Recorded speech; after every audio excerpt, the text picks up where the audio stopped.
Assalamualaikum warahmatullahi wabarakatuh. Sahabat, ada satu hal yang perlu kita pertimbangkan dalam menjalankan sebuah bisnis.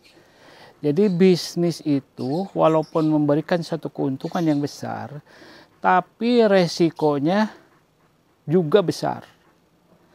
Nah, makanya ini akan saya bahas salah satunya kenapa banyak sahabat kita yang gagal dalam menjalankan bisnis, dan saya akan menjelaskan kenapa bisa gagal, ya, sehingga kita bisa mengantisipasi,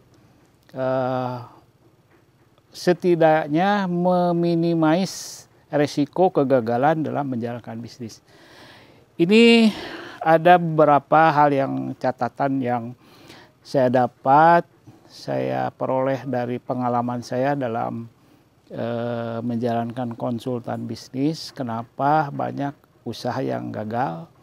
Nah, ini salah satunya adalah yang pertama itu kurang perencanaan. Mungkin sahabat sering mendengar kalau bisnis itu tidak dijalankan, terlalu banyak rencana, terlalu banyak dipikirkan, maka bisnis itu tidak akan jalan. Dan mereka lebih cenderung mengatakan bahwa ya sudah, kalau gagal kita ulangi lagi, kalau gagal ulangi lagi. Nah, jadi permasalahannya sekarang itu justru kalau sekarang gagal, modalnya habis gitu kan, jangankan untuk menjalankan lagi, untuk mempertanggungjawabkan modal yang hilang aja itu sudah menjadi beban ya.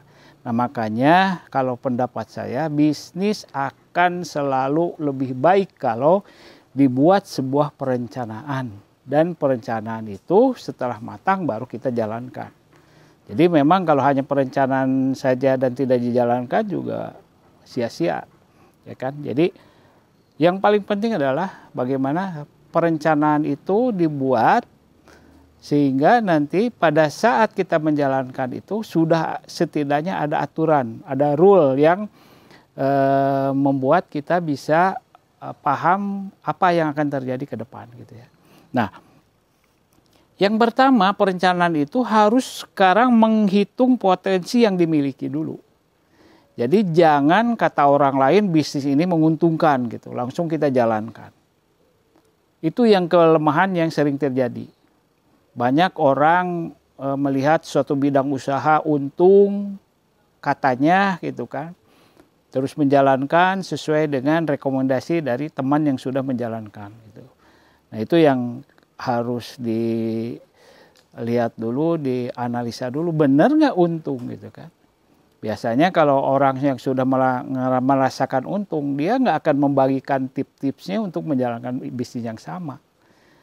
Kalaupun dia pernah untung, mungkin sekarang justru dia mengalami kerugian sehingga dia bisa bicara nge-share usahanya yang untung. Yang kedua adalah menghitung pasar. Ini penting sekali, sahabat. Kenapa? Banyak orang berbicara tentang, misalnya sekarang nih, banyak yang orang ingin menjalankan peternakan misalkan atau perikanan. Ya udah, saya menjalankan usaha lele. Usaha lele, terus nyari referensi, baca buku segala macam. Ternyata lele itu menguntungkan. Tapi kenyataannya sekarang setelah dijalankan banyak resiko. Salah satunya adalah pasar yang sulit untuk ditembus. Itu penting. Jadi kenapa pasar itu sulit ditembus? Karena sudah terlalu banyak orang menjalankan bisnis yang sama gitu kan. Nah, itu harus jadi pertimbangan sehingga masuk ke pasarnya susah juga. Pertimbangan lain, harga akan tertekan. Kenapa? Yang menentukan harga pasar adalah konsumen. Ya, itulah yang membuat akhirnya harga tertekan, tidak masuk ke bisa menutupi harga pokok, akhirnya rugi. Itu yang harus diperhitungkan. Yang ketiga adalah bagaimana menghadapi pesaing. Nah, ini yang sering orang lalai, tidak menghitungkan masalah pesaing. Ada orang yang bilang, ya udahlah rezeki masing-masing. Kalaupun sudah banyak pesaing, kita juga bisa jalan kalau kita dapat rezekinya. Benar juga itu. Tapi itu harus dalam manajemen itu harus terukur. Gimana caranya bisa bersaing itu. Kan banyak ada persaingan masalah harga, masalah kualitas, masalah pelayanan dan lain-lain yang nanti akan saya bahas di uraian berikutnya. Yang lainnya adalah kondisi ekonomi yang sering berubah. Ini harus kita perhitungkan. Karena apa? Ini akan berbicara masalah timing atau waktu kapan kita menjalankan bisnis. Contoh, kemarin mungkin kita tahu sama-sama ketika terjadi COVID. Ada orang yang menjalankan bisnis untuk jual beli masker. Kita bisa melihat begitu ada COVID, harga masker luar biasa meningkat sampai puluhan kali. Yang satunya biasanya misalkan 1.000 bisa sampai ke 20.000. Dan ketika itu dijalankan kita salah setting masuk dalam satu bisnis tersebut, ternyata bisnis COVID-nya berakhir, akhirnya bisnisnya berakhir. Ketika kita sudah menumpuk memiliki stok barang, akhirnya tidak terjual. Inilah yang menyebabkan kerugian. Yang ketiga adalah ini tidak kalah pentingnya adalah mengelola bisnis dengan manajemen keuangan. Ini sering terjadi kelemahan yang dimiliki oleh pelaku bisnis. Kenapa? Karena mereka itu banyak yang jago dalam bisnis yang lain. Contohnya memproduksi, memasarkan, ya kan. Tetapi ketika mengelola keuangannya itu yang lemah.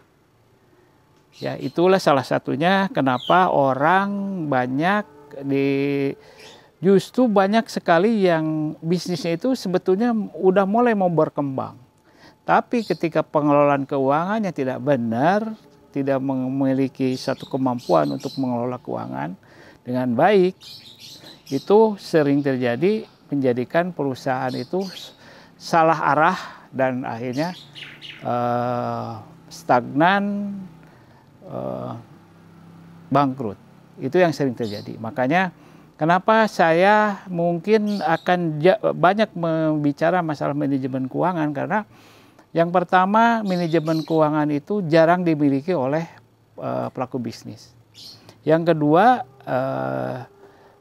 manajemen keuangan itu adalah sesuatu yang sangat penting dalam bisnis. Karena apa? Tujuan utama bisnis itu adalah menghasilkan keuangan atau aset.